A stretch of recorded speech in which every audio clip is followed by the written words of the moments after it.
Good evening, everyone. Today I'm going to talk about Kalidasa and one of his great works. Several ancient and medieval books state that Kalidasa was a court poet of a king named Vikramaditya, who is said to have ruled from Jaini in India around 1st century before Christ era. Kalidasa is often considered ancient India's greatest classical Sanskrit poet, playwright, and dramatist. His plays and poetries are primarily based on Vedas, the Ramayana, the Mahabharata, and the Puranas. I will talk and analyze a poem called Meghdoot, which means the cloud messenger, composed by Kalidasa, and which is a short poem of 111 stanzas and one of the Kalidasa's most illustrious work. The emotions portrayed by Kalidasa in his lyric poem Meghdoot are extremely exquisite, and it is a masterpiece of a Sanskrit literature. A yaksha, or a nature deity, begs a passing cloud to carry a message across the subcontinent to his grieving consort in the fabled city of Alaka. The first part describes the journey the cloud must make, which is northwestwards across present-day Madhya Pradesh and then northwards into Tibet. The second part moves the story to Alaka, where the yaksha depicts his consort's sadness and tells the cloud what to say to her. Under this fiction, Kalidasa presents a sympathetic portrait of northern India and waves in the various moods of love traditional in classical Sanskrit poetry. Meghdoot is separated in two parts, Purva Megha, which is previous cloud, and Uttara Megha, which means consequent cloud. According to the story, the Kubera, the treasurer to the gods, possesses a band of celestial attendants working for him named Yakshas. One of these Yakshas was so besotted and preoccupied with his wife that he absolutely disregarded his duties. As a consequence, he was exiled and sent to work in central India in a place called Ramagiri. Completely demoralized, he kept thinking about his wife and felt her absence terribly. His wife also kept reminiscing about him all day and all night. Then one day, monsoon started to press upon earth. The yaksha saw a rain cloud pass by and requested it to carry a message to his wife at Alaka on the mount of Kailasa in the Himalayas. The yaksha accomplishes this by describing the many beautiful sights the cloud will see on its northward course, where his wife awaits his return. The description is so enamouring so pictorial that one can actually experience the scenes are flashing in front of their eyes in a vision. The yaksha makes the route seem bewitching as possible, so that the cloud takes his message to his wife in the city of Alaka. According to Hindu mythology, Alaka, sometimes also referred as Alkapuri, a mythical city in the Himalayas. While exiled to a monastery on a mountain, the yaksha constantly thinks of his lover, neglecting his body and growing so thin that his gold bracelet slipped off his wrist. We are not told how his lover is faring at the months as the months wear on and the seasons change. Our hero sees the first clouds of summer, which in India brings the monsoon. The two lovers find themselves separated by half of the Indian subcontinent. The poem consists of a message between the two lovers and directions for how to deliver it. In the Meghdoot, the lovers are separated by many miles, but later poems play with the distance represented. Whether separated by mountain ranges, highways, miles, or yards, the distance hardly matters.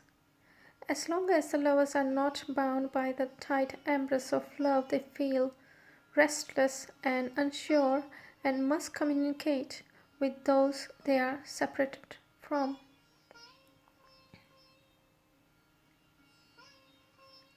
Business and trade come into halt during the monsoon when traveling merchants return to their homes, a fact that makes our Yaksha even more despondent.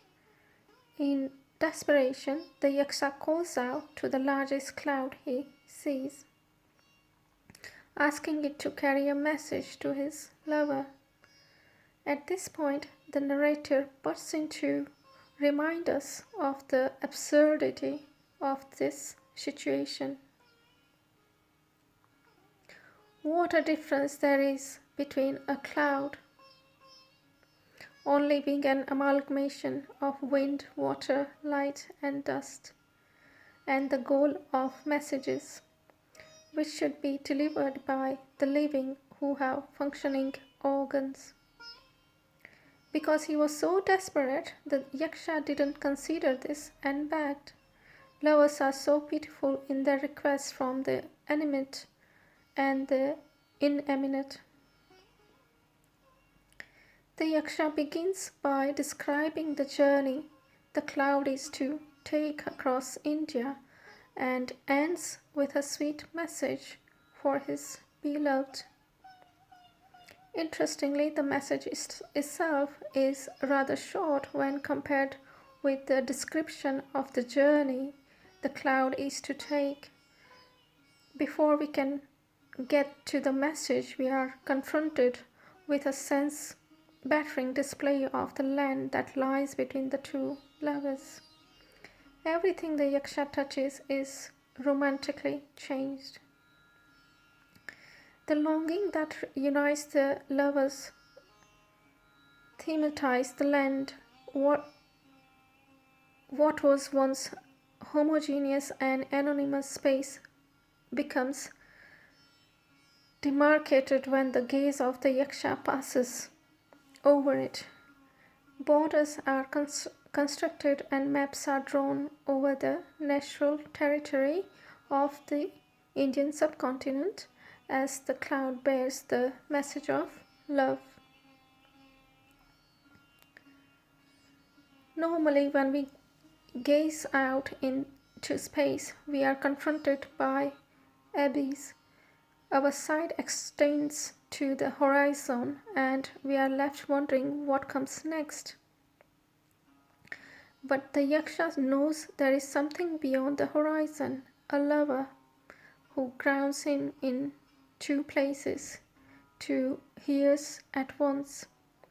With these two spots standing powerfully in opposition of the map, the space between them becomes a reality to be reckoned with, overcome, theorized, and modified.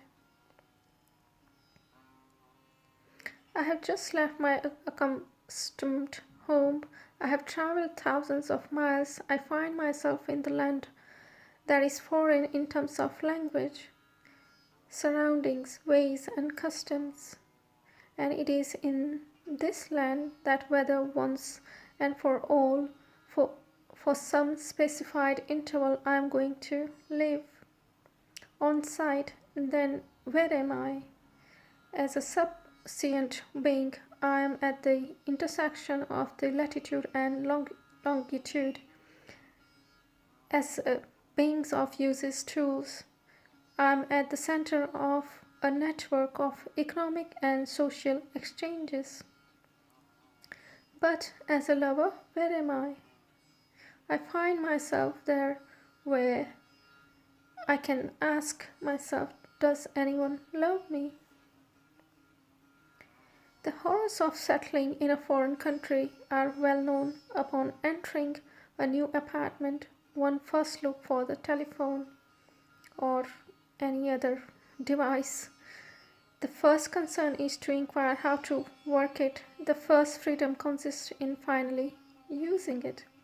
It is necessary to take these trivial details seriously because they describe the incontestable day-to-day experience of a place that is neither interchangeable nor commutable.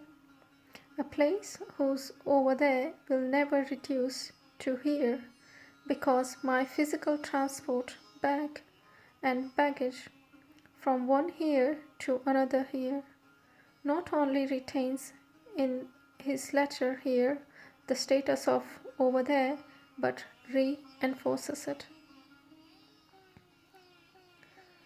We see these observations come alive in the Meghdoot as the Yaksha attempts to will himself through his poetic imagination into the hands of his lover far away in Himalayas. Like the pilgrim's progress, as we get closer and closer to our final destination, description gets thicker and the pace gets slower. Tensions builds. By bringing the two lovers together conceptually, the cloud serves to reinforce the distance between them. By trying to render the space between him and his beloved insignificant, the Yaksha actually imparts significance to what was formerly empty space. There are two parallel love stories being told in the poem, that of the Yaksha and his bride, and that of the cloud and the land and its inhabitants. It is worth noting that the poem was written in a period of rapid expansion of the borders of the Gupta Empire, when new territories were being actively integrated into cultural system of the Gupta kings. Some of the territories mentioned in the poem were recently conquered and brought into the sway of the expanding empire. Within the poem, cultural differences are glossed over. Women are described according to the cities they live in, but the description of their bodies and their actions doesn't vary.